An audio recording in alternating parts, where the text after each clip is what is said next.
안녕하세요, 모아나입니다. 오늘은 다이어리 제작 시리즈의 마지막 영상입니다.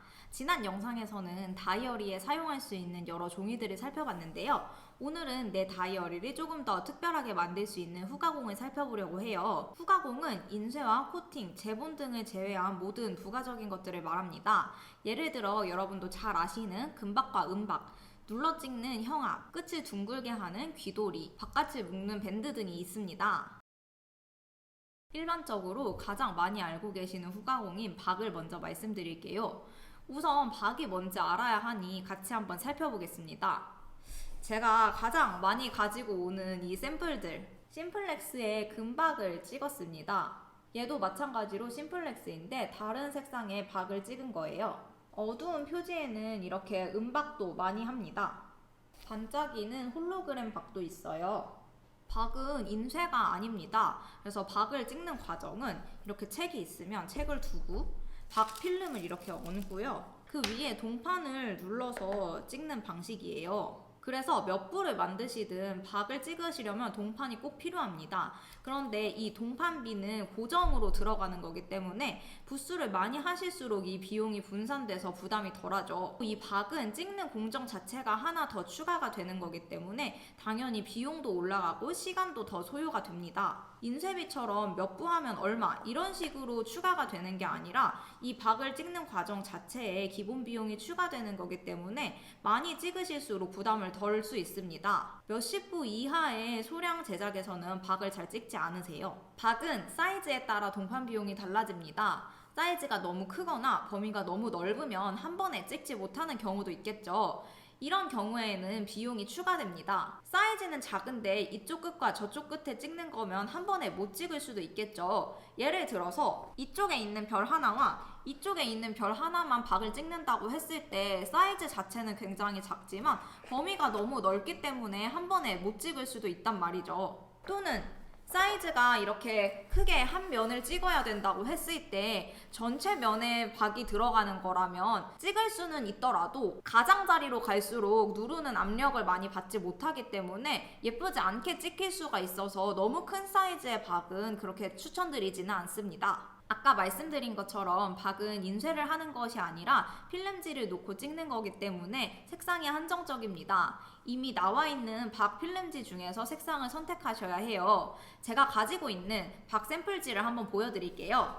이렇게 색상표처럼 나옵니다. 금박이나 은박도 유광과 무광 여러 가지 색상으로 나와 있고 꼭 반짝이는 박만 있는 것이 아니라 이렇게 무광에 인쇄된 것 같은 색상들도 있어요. 이런 것들은 보통 인쇄에서 잘 구현하기 어려운 색상들로 표지의 경우 별색 인쇄 대신에 사용하시면 좋습니다. 또한 인쇄로 구현할 수 있는 색이라고 하더라도 더 깊고 진하게 표현하고 싶으실 때 박을 찍으시기도 해요. 검은색의 경우 인쇄에서도 당연히 나오는 색상이지만 조금 더 강조하기 위해서 이렇게 먹박을 찍기도 합니다.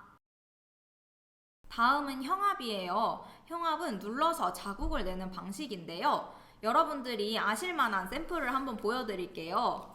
아주 유명한 스타벅스 다이어리입니다. 이 구석에 있는 이 모양을 형압으로 찍은 거예요. 이 형압은 박과 거의 비슷한 과정으로 진행이 되는데 그 과정에서 필름만 없다고 생각하시면 됩니다. 사실 이 형압은 소프트 커버에 하시는 경우는 거의 없고 하신다면 하드 커버에 하세요. 소프트 커버에도 불가능한 방식은 아니지만 눌러 들어가는 깊이가 깊지 않기 때문에 하드 커버에 찍는 거에 비해서 크게 티가 나지가 않기 때문입니다. 다음으로는 은근히 인기가 많은 귀돌이를 보여드립니다. 귀돌이는 이렇게 가장자리를 둥글게 치는 방식이에요. 다른 말로는 라운딩이라고도 합니다. 일반적인 책을 만들 때에는 귀돌이를 하는데 크게 문제가 없습니다. 그냥 제본된 책에 가장자리를 둥글게 재단하면 되기 때문인데요. 싸바리를 하는 양장, 그러니까 이렇게 표지 안쪽으로 밀어 넣어서 하는 양장의 경우에는 귀돌이를 하기가 쉽지 않습니다. 왜냐하면 이미 이렇게 가장자리 마감이 되어 있는 상태이기 때문에 이 상태로 둥글게 치면 당연히 책이 망가지겠죠. 그래서 이미 이렇게 잘린 합지에 인쇄한 표지를 둥글게 돌려서 작업을 해야 하는데 이 과정이 굉장히 어렵기 때문에 소량으로 하실 때는 거의 불가능합니다. 물론 비용을 아주 많이 들이신다면 제작 가능한 데도 있겠죠. 누드 제보는 싸바리를 하지 않고 그냥 합지 위에 인쇄된 종이를 붙이기만 하는 거기 때문에 아까 일반적인 제본 방식과 비슷해서 귀돌이를 하는 데는 문제가 없습니다. 여기 보시면 합지 위에 싸바리를 하지 않고 그냥 종이가 붙어 있는 걸 확인하실 수 있죠. 인쇄한 표지를 이렇게 합지에 붙인 상태로 여길 둥글게 치면 귀돌이가 되는 건데요. 이제 이거를 둥글게 친 버전이 이렇게 되는 거예요. 누드 제본의 경우에도 만약에 싸바리를 한 상태로 표지를 만드신 거라면 당연히 귀돌이 불가능하지만 이렇게 합지 위에 붙이기만 하신 경우라면 귀돌이를 하는데 문제가 없습니다. 그래서 이 귀돌이를 하실 수 있는 옵션은 첫 번째, 대량으로 제작한다. 두 번째, 소량의 경우에는 누드 제본으로 한다. 이 정도가 되겠습니다. 지금까지 보여드린 것들 외에 또 많이들 궁금해하시는 후가공이 있어요. 이렇게 다이어리를 고정할 수 있는 바깥쪽 밴드, 그리고 안쪽 종이 포켓인데요. 바로 스타벅스 사양이죠. 스타벅스 다이어리가 워낙 예쁘게 나오기 때문에 많은 분들이 이걸 레퍼런스로 삼으시는 것 같아요. 그런데 여러분들 아시다시피 스타벅스는 정말 대기업이고 특히 연말 프리퀀시에는 정말 많은 분들이 관심을 가지시기 때문에 가능한 사양이라고 말씀드리고 싶습니다. 저희 영상을 봐주시는 분들이 주로 이렇게까지 대량을 목표로 하시지 않기 때문에 미리 말씀드려요. 저희도 물론 종이 포켓과 이 바깥쪽 밴드 제작할 수는 있어요. 그런데 이것들은 아까 말씀드린 박이나 형압, 귀돌이 같은 것들과 다르게 1000부 이하로 하시면 단가 맞추기가 거의 어려워요. 왜냐하면 기본 가격이 1000부를 기준으로 설정되어 있기 때문이에요. 예를 들어서 500부만 하신다고 해도 1000부 기준의 가격을 받는 거기 때문에 단가가 많이 올라가겠죠.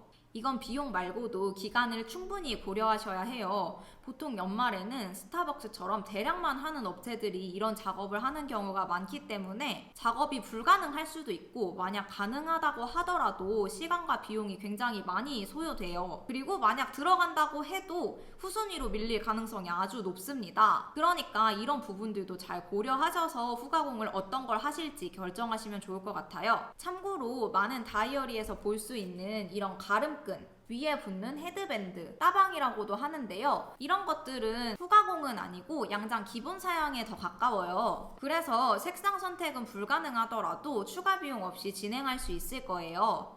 기본 사양이라고 해서 모든 업체에서 무조건 넣는 것은 아니니까 필요하신 분들은 업체에 먼저 문의하고 진행하시면 좋을 것 같습니다. 오늘은 전체적인 후가공보다는 다이어리에 주로 사용되는 후가공을 위주로 살펴봤어요. 후가공은 기본적인 공정에 추가되는 과정이기 때문에 시간과 비용도 함께 추가된다는 점을 꼭 이해하셔야 합니다. 그래서 발주를 하실 때도 사양을 정확하게 정하시고 이 사양대로 제작하는 데 소요되는 시간을 확인하셔야 해요. 특히 연말에는 모든 인쇄소가 일이 많기 때문에 더더욱 그런데요. 요즘 일정은 수량에 따라 다르기는 하지만 길게는 한 달 이상 보셔야 하는 경우도 많기 때문에 이후에 이 영상을 보시는 분들은 후가공에 관심이 있으시다면 꼭 일정을 여유있게 잡으시길 추천드립니다. 오늘 영상을 마지막으로 다이어리를 제작할 때 꼭 필요한 부분들은 다 살펴본 것 같아요. 영상을 통해서 잘 전달되었는지는 모르겠지만 원하시는 다이어리 잘 만드실 수 있기를 응원합니다. 궁금한 게 있으시면 언제든지 댓글이나 분모화로 문의 주세요. 그럼 다음에 만나요. 안녕!